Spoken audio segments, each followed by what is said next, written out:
bahola ke melawan. Makin dium dah. Kemuku klik pi.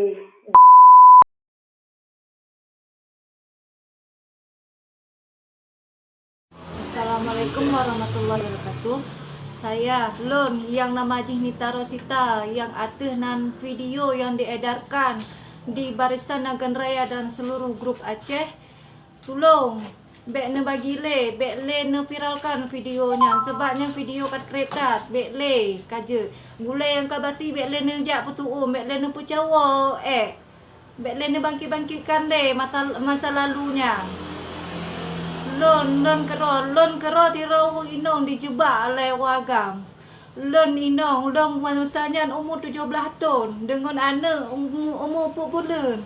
Dijebak oleh lakolon. Munyohana lo puput lagi lon akan dicerai dalam kolon. Tolong pengertian awaknya bandung. Bek mempercayai sebelah pihak. Lon rojeh dipu bodoh-bodoh. Lon rojeh cukup bodoh. Lon menton mengkawin umur kelas 2 SMA. Tapi tolong untuk masyarakat. Tolong bek ne percaya dengan sebelah pihak. Lon menton nak harga diri, lon menton hudip.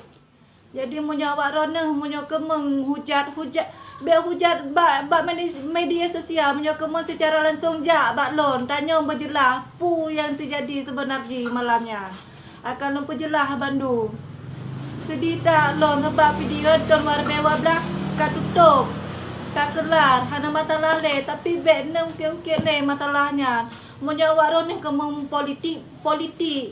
politik je tapi bek ne adu-adu dengan videonya nya menyangkut dengan harga diri lon menyangkut dengan masa depan anak lon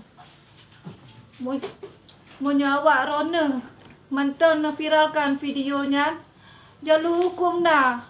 Lon bisa cik berbicara karena nyan hak lon, harga diri lon. Munyo awak lon membagikan videonya, memviralkan video lonnya yang ton wari bewa belah yang menyangkut pegah lon diperkosa oleh Bupati hana nyaril hana Bandung. Nyan real pikiran mantan suami lon. Munyo lon hana kupubuk lagi pu yang dipegah lon akan dicerai dan setelah pu yang kemauan tercapai lon dicampakkan bak unci lon.